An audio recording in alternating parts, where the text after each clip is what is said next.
इधर योगी का आया बहुत बड़ा आदेश, उधर सुप्रीम कोर्ट पहुंचा अतीक के हत्याकांड का मामला। आरोपियों ने किए ऐसे खुलासे, पुलिस भी रह गई सन्न। अतीक हत्याकांड पर भड़के ओवैसी दे दी बहुत बड़ी धमकी। बाबा ने कहा यूपी आओ, शाइस्ता परवीन के करीब पहुंची पुलिस, हो गया बड़ा खेल। अतीक की मौत के पहले आए एक वीडियो ने खोल दिए राज। अतीक ने खुद पर चलाई गोली, वीडियो में साफ साफ इशारा करते दिखाई दिया अतीक। इधर असदुद्दीन ओवैसी को जिस बात का डर था, उधर योगी आदित्यनाथ ने वही बड़ा फैसला ले लिया। कुछ लोगों को यही लग रहा था कि शाइस्ता परवीन को पुलिस नहीं पकड़ पाई है, लेकिन रातों रात ऐसा खेल हुआ कि सबका दिमाग हिल गया। अतीक अहमद के हत्याकांड की योगी ने जांच के आदेश दिए थे, जिसके बाद अब न्यायिक जांच के लिए आयोग का गठन कर दिया गया है। इलाहाबाद हाईकोर्ट के रिटायर्ड जज अरविंद कुमार त्रिपाठी की अध्यक्षता में अब इस मामले की जांच होगी, ताकि दूध का दूध और पानी का पानी किया जा सके। अभी तक विपक्ष सरकार पर यह हमले कर रहा था कि पुलिस की नाकामी की वजह से अतीक अहमद की हत्या हुई है, लेकिन उसकी हत्या से ठीक पहले का एक वीडियो सामने आया, जिसके बाद सारे रहस्य अपने आप सुलझते जा रहे हैं। इस वीडियो ने तहलका मचा दिया है, क्योंकि इसमें अतीक अहमद को जब गोली मारी गई थी, उसके ठीक करीब 20 सेकंड पहले उसे किसी को इशारा करते हुए देखा जा सकता है। अतीक अहमद गाड़ी से उतरने ही वाला होता है, तभी वो पीछे देखकर इशारा करता है और फिर मीडिया वालों की तरफ बढ़ जाता है। जैसे ही वो उनके पास पहुंचता है और कुछ बोलने की कोशिश करता है, पीछे से ही आए हमलावर उसे मौत के घाट उतार देते हैं। इस वीडियो के सामने आने के बाद पुलिस ने अब जांच का एंगल भी बदल दिया है, क्योंकि अतीक अहमद हत्याकांड में जो हथियार इस्तेमाल किए गए हैं वो विदेशी हथियार है। मीडिया रिपोर्ट्स की माने तो उन्हें पाकिस्तान के जरिए भारत में अवैध तरीके से पहुंचाया गया। आपको बता दें कि एक दौर था जब अतीक अहमद खुद हथियारों का बड़ा सौदागर हुआ करता था। कुछ दिनों पहले ही जब उसके ठिकानों पर छापेमारी की थी, तब कुछ खतरनाक हथियार भी बरामद किए गए। इसलिए अब कयास लगाया जा रहा है कि कहीं ऐसा तो नहीं कि अतीक अहमद बेटे की मौत के बाद खुद जीना नहीं चाहता था। हालांकि अब जांच के बाद ही इस मामले का खुलासा हो पाएगा।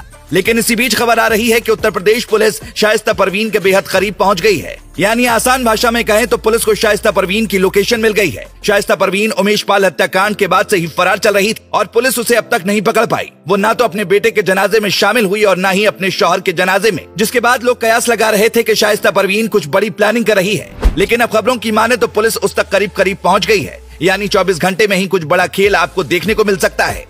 लेकिन इसी बीच खबर आ रही है कि जिन 3 आरोपियों को पुलिस ने गिरफ्तार किया है, उन्होंने पुलिस को कुछ अहम जानकारियां दी हैं।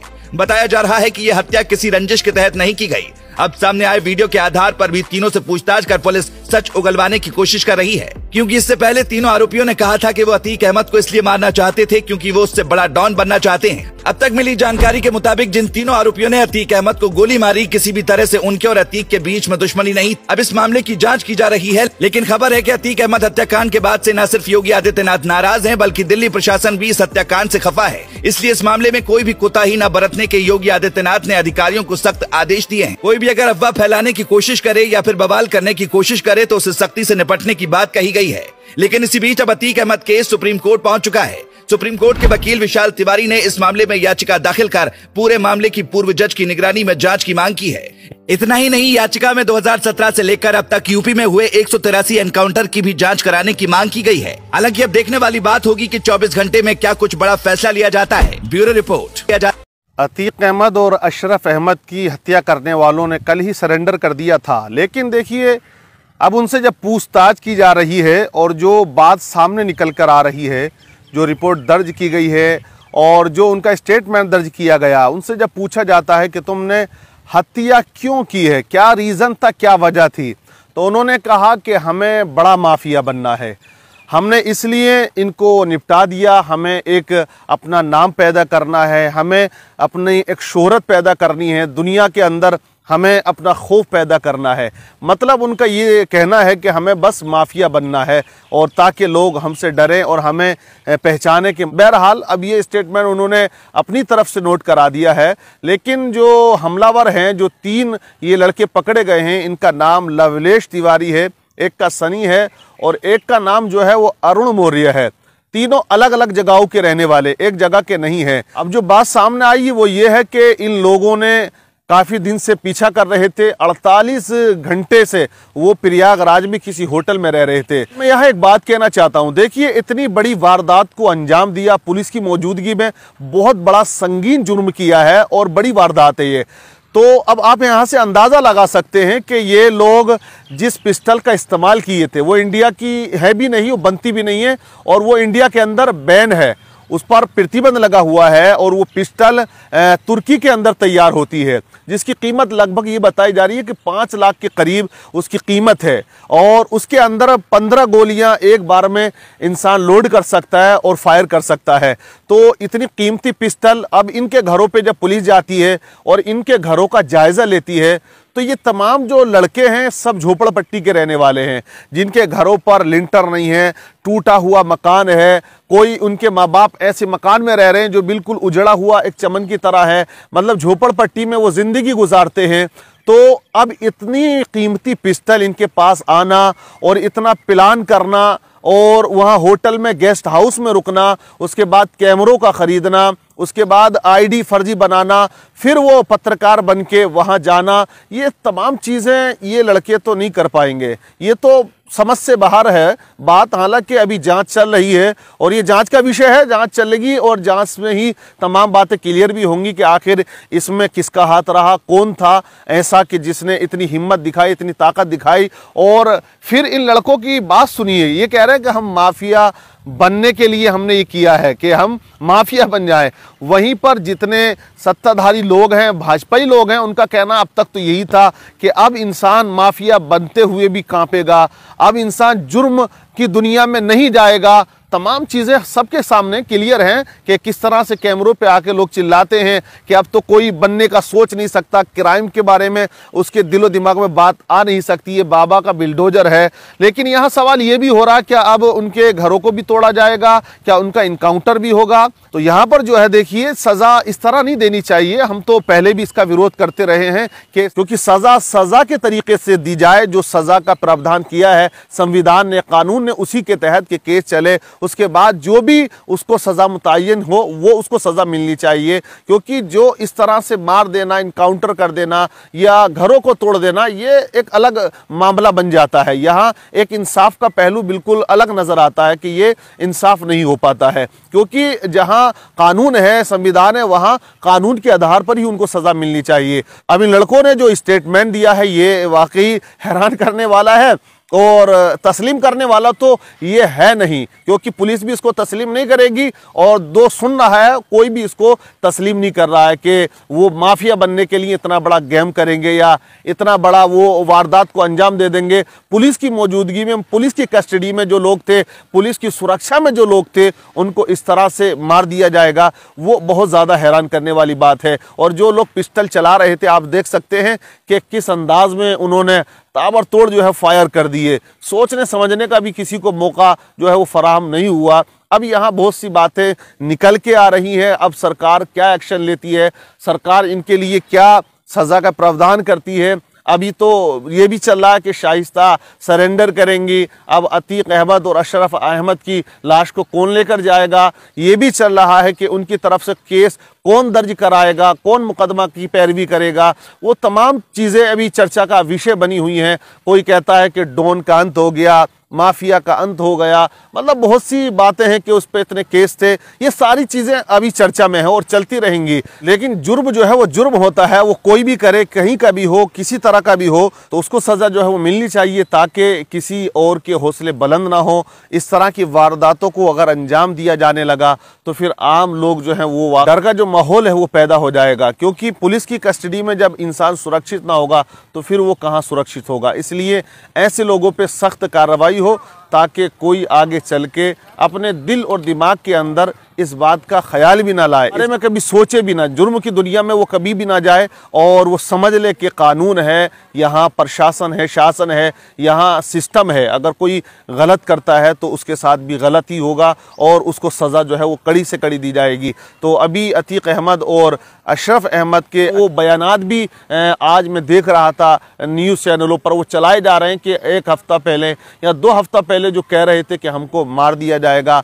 हमें बड़े अधिकारी ने बताया कि हमारा इनकाउंटर कर दिया जाएगा या हमारी हत्या कर दी जाएगी। बहुत से उनके दिलों में भी एक खौफ था, अतीक अहमद और अशरफ अहमद के दिल में भी एक खौफ था। उनको भी लग रहा था कि हमको मार ना दिया जाए। और फिर यहीं पर एक सवाल ये भी उठ रहा है कि 10 बजे रात के वो जांच कराने के लिए उनको ले जाया गया, पहले जब वो हाजिर किए गए थे कोर्ट में तो कितना पुलिस का सख्त पहरा था कि कोई भी इंसान उनके करीब नहीं जा सकता था, और यहाँ सबको छूट दे दी गई। जिसका जी चाहे वो जा रहा था, इंटरव्यू ले रहा था, बात भी कर रहा था। एक तरह से पहले हथकड़ियाँ भी उनके हाथों में नहीं थी, अब यहाँ हथकड़ियाँ भी लगा दी गई थी, क्योंकि जब दोनों उतरे तो हथकड़ी लगी हुई थी।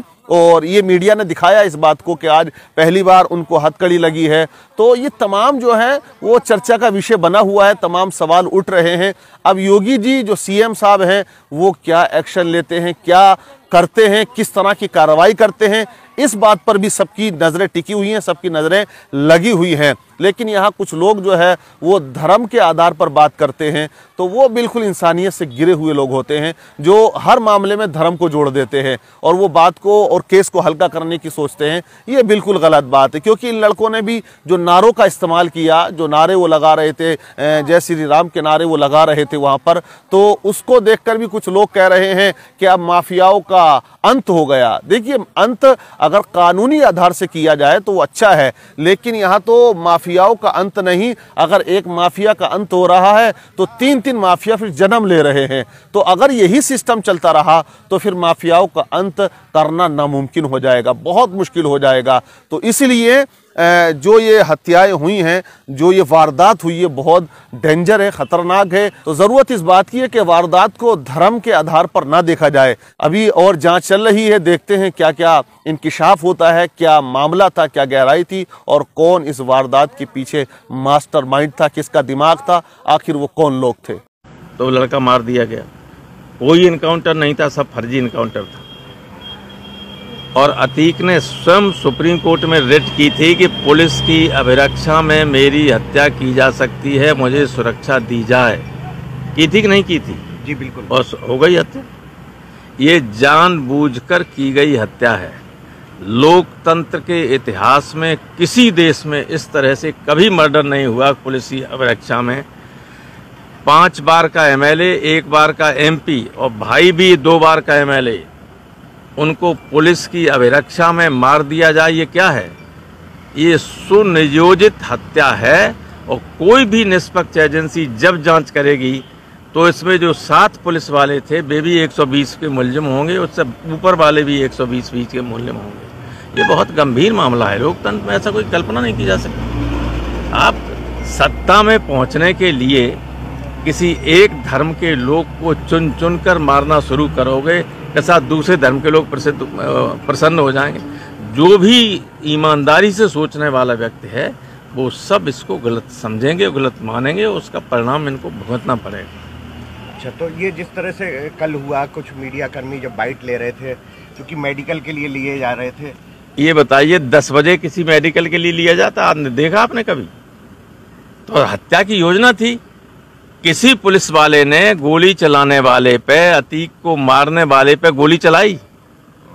चलानी चाहिए थी कि नहीं चलानी चाहिए थी? तो क्या था? ये योजनाबद्ध तरीके से हत्या की गई। चलो जाओ। सर, जिस तरह से अतीक का कल गोली मार के और उनके भाई की हत्या हो गई, किस तरह से पार्टी का रिएक्शन है? पहला देखिए, मैंने पहले ही कहा था कि अतीक के किसी लड़के की हत्या की जा सकती है, तो लड़का मार दिया गया। कोई इनकाउंटर नहीं था, सब फर्जी इनकाउंटर था।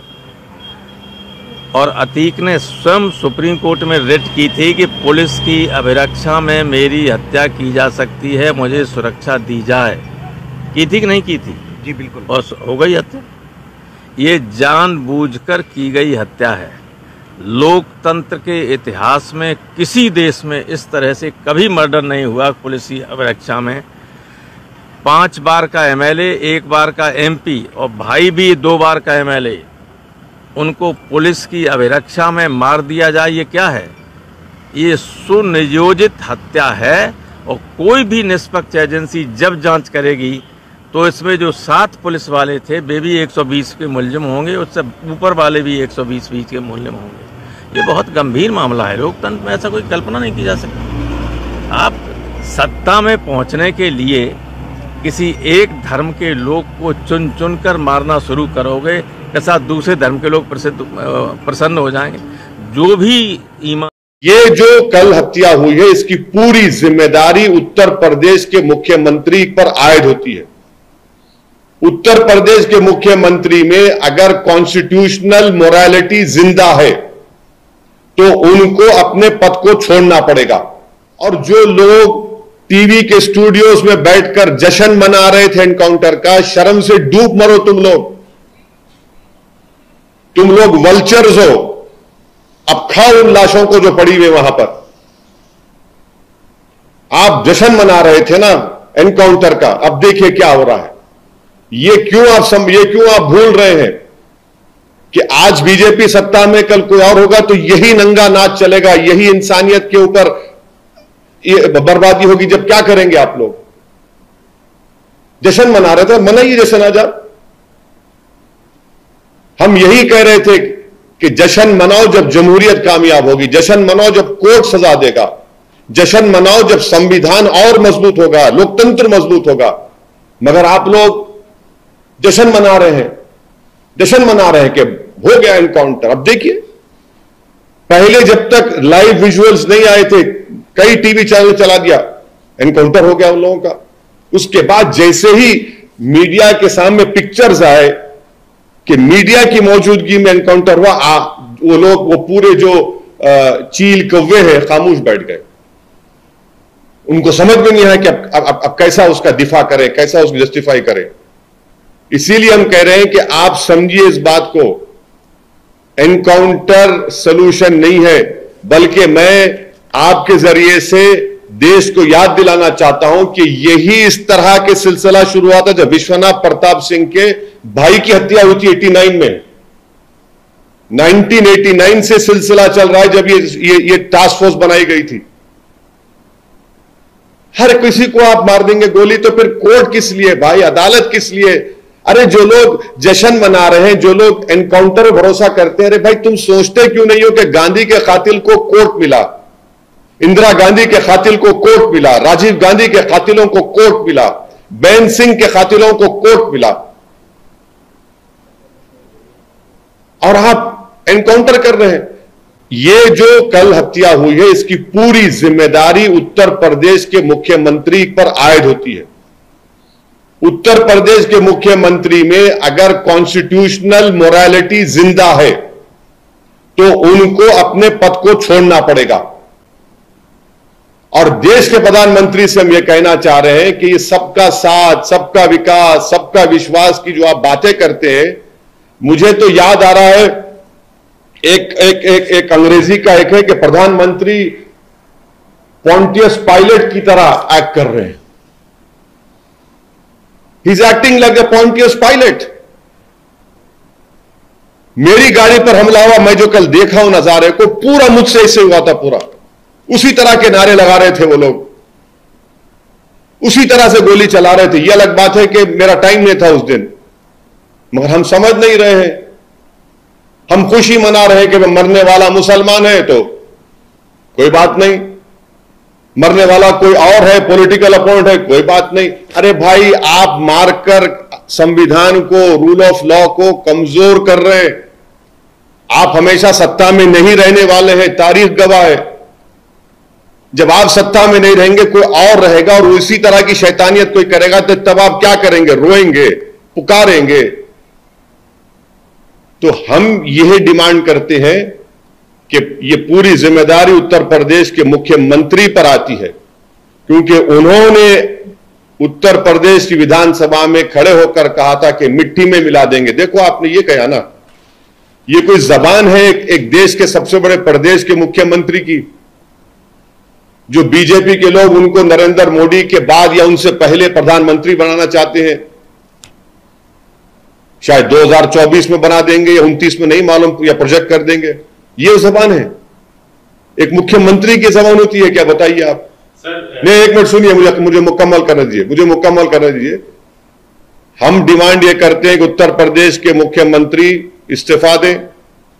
दूसरा में डिमांड करते हैं कि सुप्रीम कोर्ट एक इन्वेस्टिगेशन टीम को बनाए, सुमोटो सुप्रीम कोर्ट ले, हम प्लीड करते सुप्रीम कोर्ट से। ये उसी वक्त रुकेगा जब नहीं रुकेगा, वरना ये चलता रहेगा। जो 4 दिन 5 दिन के बाद फिर शुरू हो जाएगा। और वो इन्वेस्टिगेशन टीम में सुप्रीम कोर्ट उन लोगों को रखे जिनका ताल्लुक उत्तर प्रदेश से ना हो, क्योंकि ऊपर से लेकर नीचे तक इसमें लोग होंगे। कहां से इनको हथियार आया, किसने कहा उनको वहां पर जाओ, किसने उनको इस तरह की बातें कही, ये सब चीजें निकलनी चाहिए, टाइम बाउंड। और दूसरी चीज, संविधान में आर्टिकल 311 है और आर्टिकल 311 के तहत उन तमाम पुलिस ऑफिसर्स को निकालना चाहिए नौकरी से। सस्पेंशन नहीं, बल्कि अंडर आर्टिकल संविधान के आर्टिकल 311 के तहत इनको सर्विस से निकालना चाहिए। जब इन्वेस्टिगेशन टीम की रिपोर्ट आ जाएगी टाइम बाउंड मैनर में, सुप्रीम कोर्ट के पास ये एक्स मुस्लिम एक्स एमपी गए थे, सुप्रीम कोर्ट ने कहा कि स्टेट की जिम्मेदारी है, स्टेट ने देखिए क्या क्या हो गया स्टेट की मौजूदगी में। तो ये हमारा डिमांड है और हम उत्तर प्रदेश के बीजेपी की गवर्नमेंट से अपील करते हैं कि जो मुस्लिम एक्स एमपी का हत्या की गई है, उनके 2 बेटे जुवेनाइल होम में, उनको छोड़े आपके पास राइट है उनको छोड़ने का, ताकि वो अपने वालिद के, मरहूम वालिद के तदफीन में शामिल हो सके। इतना तो आप कर सकते हैं ना। दूसरा 2 तो खैर उसको बेल लेना पड़ेगा कोर्ट की, अभी तो जुवेनाइल होम में है 2 बच्चे, छोड़िए उन लोगों को आप। ये ठीक नहीं हो रहा है, हम बोल रहे हैं बार बार कि उत्तर प्रदेश के लिए ठीक नहीं है, देश के लिए ठीक नहीं। आज हर वो भारत का नागरिक मुसलमान के साथ जो भी भारत पर फख्र करता है, वो अपने आप को कमजोर और गैर महफूज समझ रहा है।